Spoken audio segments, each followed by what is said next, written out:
Assalamualaikum warahmatullahi wabarakatuh. Perkenalkan, nama saya Utari Anika Putri, NPM 2069201016 dari Prodi Sosiologi. Perubahan sosial budaya adalah modifikasi yang terjadi di dalam pola-pola kehidupan sosial yang disebabkan oleh faktor internal dan faktor eksternal. Faktor internal yang berasal dari dalam diri manusia, sedangkan faktor eksternal yang berasal dari luar diri manusia. Bentuk perubahan sosial budaya. 1. Proses perubahan. Pada awalnya, dari suatu perubahan adalah komunikasi dari seseorang atau dari kelompok lainnya.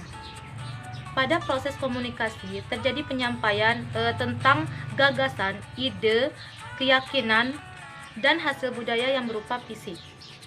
Perubahan sosial budaya bisa berlangsung secara lambat maupun dengan waktu yang sangat lama. 2. Wujud perubahan sosial budaya.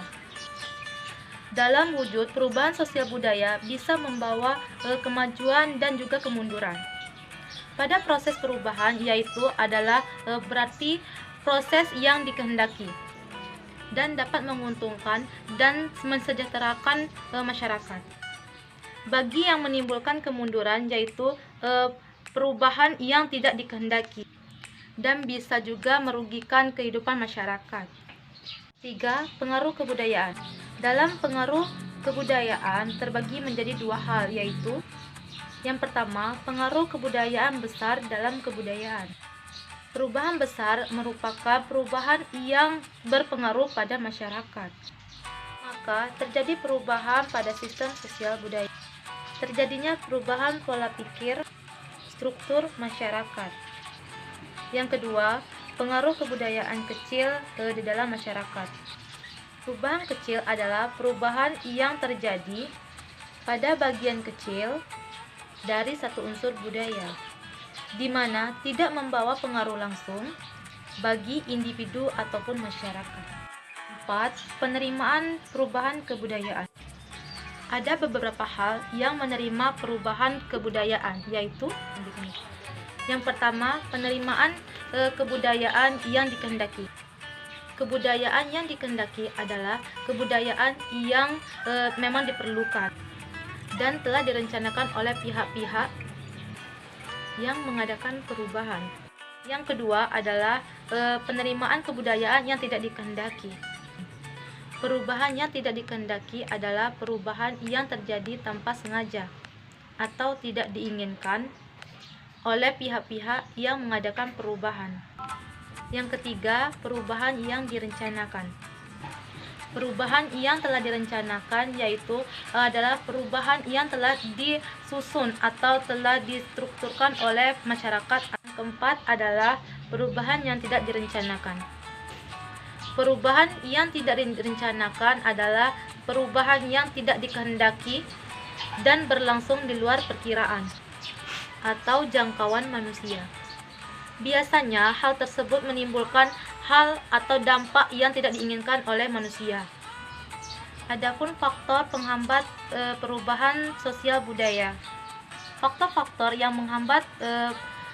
menghambat perubahan sosial budaya adalah yang pertama, yaitu alasan agama ataupun ideologi. Yang kedua, sikap tertutup terhadap perubahan. Yang ketiga, tingkat pendidikan yang rendah pada masyarakat. Yang keempat, struktur sosial. Yang kelima, kurangnya interaksi atau hubungan dengan masyarakat lainnya. Yang keenam adalah sikap masyarakat yang sangat tradisional. Dampak perubahan sosial budaya. Adanya perubahan sosial budaya juga memiliki dampak bagi masyarakat. Yang pertama, dekadensi moral. Dekadensi adalah kemerosotan atau tentang akhlak atau kemunduran tentang seni ataupun sastra. Dekadensi moral adalah merosotnya moral seseorang yang ditunjukkan dari perilaku yang bertentangan dengan nilai atau norma dari masyarakat. Biasanya perilaku tersebut merugikan dirinya dan orang lain. Yang kedua, kriminalitas. Perubahan sosial budaya bisa berdampak pada kriminalitas. Kriminalitas adalah suatu kondisi ataupun proses sosial yang menghasilkan perilaku lain. Kriminalitas adalah perbuatan atau perilaku yang telah melanggar norma hukum.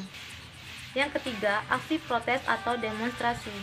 Demonstrasi adalah pernyataan protes yang dikemukakan secara massal. Yang keempat, konsumerisme. Konsumerisme merupakan pandangan yang diikuti dengan tindakan atau perbuatan tindakan yang menggunakan barang secara berlebihan. Contoh perubahan sosial budaya yang saya ambil adalah perubahan sosial budaya pertanian. Contoh perubahan sosial budaya yang bisa saya ambil adalah perubahan sosial budaya pertanian, seperti yang ada di kehidupan sehari-hari dan tidak luput dari sekitar kita, yaitu perubahan sosial pertanian. Seperti yang kita lihat, perubahan sosial pertanian sangatlah mencolok karena semakin majunya teknologi pada zaman sekarang. Dari yang dulu menggunakan hewan untuk membajak sawah, dan sekarang sudah mudah dengan menggunakan mesin untuk membajak sawah. Pada zaman sekarang, untuk petani sangatlah mudah untuk mengembangkan lahan pertanian dengan menggunakan alat-alat modern. Bisa kita lihat pada zaman sekarang sudah ada mesin untuk menanam dan memanen padi. Dengan alat itu tidak sulit untuk para petani menggunakan lahan dan memperluas lahan atau kebun yang mereka ada. Contoh lainnya seperti penyedot air yang dahulu menggunakan ember, dan sekarang sudah ada selang atau penyedot untuk menggunakan air yang sawahnya kering untuk menyedot air yang ada di sungai atau di sekeliling lahan pertanian tersebut. Teori sosiologi yang masuk dalam kasus yang telah saya jelaskan tadi yaitu teori modernisme. Teori modernisme bisa mendeskripsikan melalui jargon-jargon yang muncul pada era filsafat modern seperti kemajuan rasionalitas dan kesadaran. Teori modernisme selalu berorientasi pada kemajuan, dan apapun yang mendapat label kemajuan atau progres selalu dianggap lebih baik. Teori modernisme percaya pada perkembangan sejarah yang linier dari primitif menuju modern, dari keterbelakangan menuju kemajuan. Hanya itulah penjelasan yang dapat saya sampaikan. Lebih dan kurang saya mohon maaf. Kepada Allah saya mohon ampun. Saya akhiri. Wabillahi taufiq wal hidayah. Wassalamualaikum warahmatullahi wabarakatuh.